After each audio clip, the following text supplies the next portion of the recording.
It's 8:30. Good morning. I'm Ian Crouch with Hunter News. Convicted Adamstown Heights child rapist Brett Hill will learn today if his sentence will be increased. The Deputy Director of Public Prosecutions appealed against Hill's 17-year sentence for the repeated rape of an 11-year-old girl in 2018, saying it was simply too light.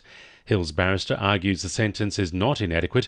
Hill has lodged a notice of intention to appeal against the severity of his sentence, but the appeal is yet to be filed. The Court of Criminal Appeal will hand down its decision this morning. A severe weather warning remains current for parts of the Hunter, with damaging winds and hazardous surf conditions expected. Wind gusts could top 90 km per hour and wave heights are expected to reach 5 metres in the surf zone. This could lead to more erosion on Stockton and Jimmy's beaches. Meanwhile, Newcastle Council's coastal management plan for Stockton has been endorsed by the state government, clearing the way for millions of dollars to be made available for sand nourishment on the beach. Calls have been made for the federal government to address critical shortfalls in seasonal farm workers across the Hunter in Australia. Despite a pilot program to bring 107 Pacific workers to the Northern Territory, the scheme is not expected to ease the industry's national labour shortage. Shortland MP Pat Conroy says the labour shortages could have a serious impact on food supply chains across the Hunter and the nation. If we don't get the fruit and vegetables off the farm, they won't be appearing in the supermarket shelves. Now, we shouldn't panic. The scale of the problem it is more at the level of not getting all the exports we would like rather than not getting food on the table for Australia. But this is a significant issue, and the government should have been thinking about this in March and April. There have been no new cases of COVID-19 in the Hunter over the weekend. However, one school remains closed following a confirmed case late last week. Teachers will be available online today for students at St Francis Xavier's College at Hamilton, with the school expected to reopen tomorrow to staff and students who are not close contacts of the infected student. St Pius X High School at Adamstown will return to normal today after a student who's related to the SFX student contracted the virus early last week.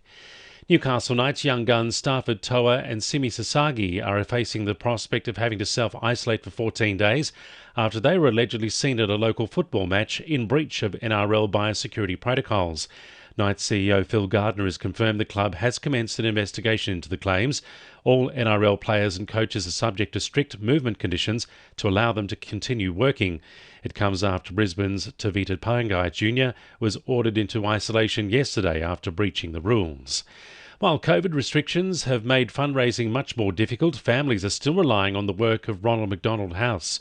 This year's Raise Love Ball is going online, with the Hunter's generosity being called on for the event.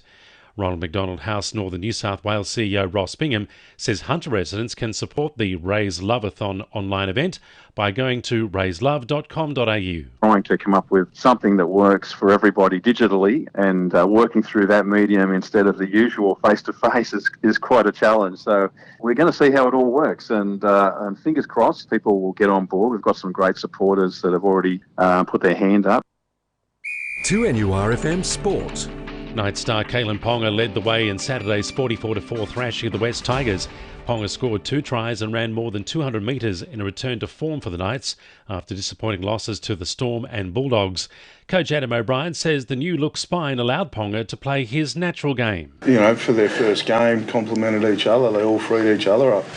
From where I was sitting, it looked like everyone was playing their role and we weren't asking one guy to do more than he had to. The women's Wildfires were beaten at the death on Saturday, losing to Campbelltown 10-8 in the Jack Scott Cup. Coach Adam Du Bois says the team let the win get away from them after leading 8-0 at half-time. The Wildfires remain winless heading into their next game against Sydney University. And Western Suburbs have ended Central Newcastle's undefeated run in the Newcastle Rugby League competition. West scored 18 unanswered points in a come-from-behind victory to beat the Butcher Boys 24-20. The loss has knocked Central off the top of the ladder. They play Wyong this Sunday. And the winning numbers in Weekend Lotto are 11, 18, 1, 17, 42 and 34, and the supplementaries are 19 and 43. 2NURFM News Time, 26 to 9.